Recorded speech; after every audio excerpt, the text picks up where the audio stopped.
অতিথিকে নারায়ণ বলা হয়েছে, তাই না মা? হ্যাঁ, অতিথিকে নারায়ণ বলা হয়েছে। রাধে রাধে। তাই অতিথি কখন যে কোন বেশ ধারণ করে আপনার বাড়িতে এসে যাবে সেটা তো আর বলা যায় না। তাই অতিথিকে নারায়ণের রূপ ধারণ করে তাকে সেবা দিতে হয়। তো বাবু, এই যে একাদশী, তা এই যে একাদশীতে আপনারা সবাই একাদশী করেন তো মা? হ্যাঁ, এখানে কারা কারা একাদশী করেন একটু হাত তুলুন তো। এই সামান্য কয়েকটা জন। হ্যাঁ, একাদশী হতে চাই না, এই বলছে আমি একাদশী হতে চাই না, সবাইকে নিয়ে দোষী হবো। রাধে রাধে। এই যে একাদশী, সামনে একটা একাদশী আসছে না মা? হ্যাঁ, শনিবারে 28 শ্রাবণ। এটা কি একাদশী? হ্যাঁ, রাধে রাধে। হ্যাঁ, শয়ন একাদশী। তাই এই একাদশীতে ভগবান তিনি শয়নে যান। তাই এটাকে আমার বলা হয়েছে দেব শয়নী একাদশী।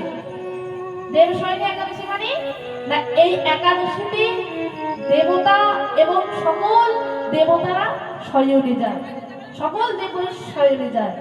তাই আপনারা বিচার করবেন, যদি সকল দেবতা শয়নে চলে যায় তাহলে রক্ষা করেন কে? তার রক্ষা করে ভোলানাথ, সৃষ্টির পালন করে ভোলানাথ। কেন 4 মাসের জন্য ভগবান শয়নে চলে যায়, তারপর উত্থান একাদশীতেও ভগবানের জাগে। তাই এই যে 4 মাসে, এটা আবার চতুর্মাসে বলা হচ্ছে। কেন? এই যে চতুর্মাস, এটা হলো এই চতুর্মাসে ভগবান শয়ন থাকে। তাই এই চতুর্মাস শুরু হয় এই শ্রাবণ মাস থেকে, মানে শয়ন একাদশী থেকে চতুর্মাস শুরু হয়। তা এই যে চতুর্মাসে কখনো শুভ কাজ করতে নেই, যেমন ধরুন অন্নপ্রাশন, গৃহপ্রবেশ, বিবাহ, এইসব যে শুভ কাজগুলো, এই শুভ কাজগুলো কিন্তু করতে নেই। কেন? ভগবান শয়নে থাকেন তো, উত্থান একাদশীতে ভগবান আবার উঠে বসে। তাই এই শয়ন একাদশীতে আবার ভগবান শোয়ে, আর উত্থান একাদশীতে ভগবান জেগে ওঠে। তাই এই একাদশীটা আপনারা সবাই মিলে পালন করবেন। কেন? এই একাদশীর অনেক গুণ। এই একাদশীতে আপনারা কি পাবেন বলে দিই একটু। বলে কেন? একটু লুচি খাবো, তার সঙ্গে একটু আলু দোল পাবো। হ্যাঁ, সে তো খাওয়া হবে না। ঠাকুর কথা বলেছিল লুচি খাওয়া হবে।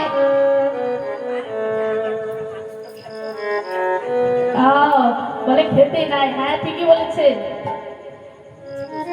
একেবারে ওই আটা যদি খান না, তবে ওই আটাদশী হয়ে যাবে, ও একাদশী বলে আর হবে না। একাদশী কি করবেন না, একাদশী করবেন। কি পাবেন না, নিরাহারে একাদশী করতে পারলে খুব ভালো ফল পাওয়া যায়। নাই বা নিরাহারে পারলাম কেন? আমরা সংসারের মানুষ তো, আমরা সংসারে কর্মর মধ্যে ব্যস্ত থাকি, সংসারের কর্ম না করলে চলবে না। তাই সংসারের জন্য আবার বলা হয়েছে কি না, পারো তো একটু ফল খেয়ে করবে। ফলটাকে আগে গোবিন্দকে সেবা দেবেন, তারপর সেবা হবে। আগে গোবিন্দকে সেবা, তারপরে প্রসাদ সেবা। তাই যদি না বলেন তাও পারবো না ফল খেয়ে, তবে একটু সবজি বাইবেল করি, মানে আগুনের পাক খেতে নেই, তবুও কিন্তু না পারলে আর কি করা যায়, এক সহজ উপায় করে দিই।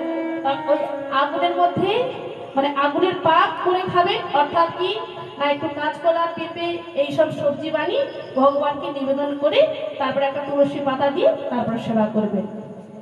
তুলসী পাতা তুলবেন, কিন্তু দ্বাদশীতেও তুলসী পাতা তুলবেন না।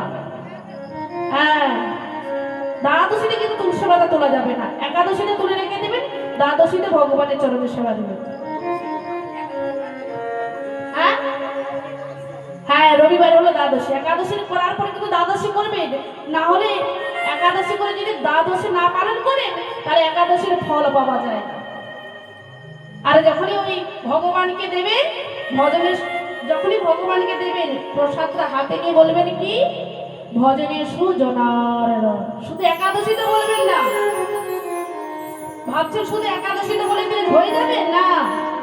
যখনই আপনারা ভগবানকে দিয়ে ফেলে সেটা খাওয়া হয়, আর ভগবানকে যদি না দিয়ে খান, ওরা হলে চুরি করে খাওয়া। তাহলে যখনই আপনারা বাড়িতে খেতে বসবেন, ওই খাবারটাকে আগে একটু তুলে দিয়ে বলবেন, ভজনে এসো জনার। কি বলবেন? মনে থাকবে? রাধে রাধে, আমার সঙ্গে বলুন যে ভজনের জনার্দন।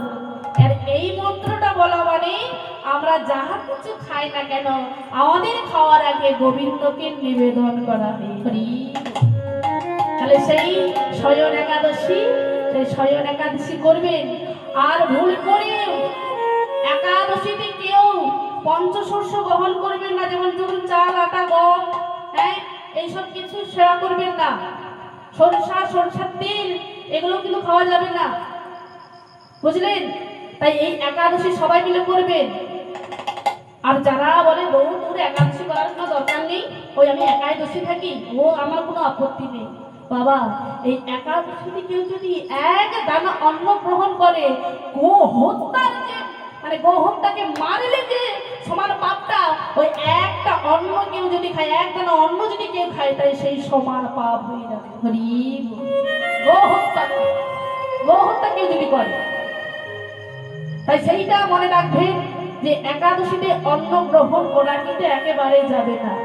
আর কি বলা হয়েছে না, একাদশী কেউ যদি করে তার পর্বতের সমান যদি পাপ থাকে, তার পাপ ধূত হয়ে যাবে।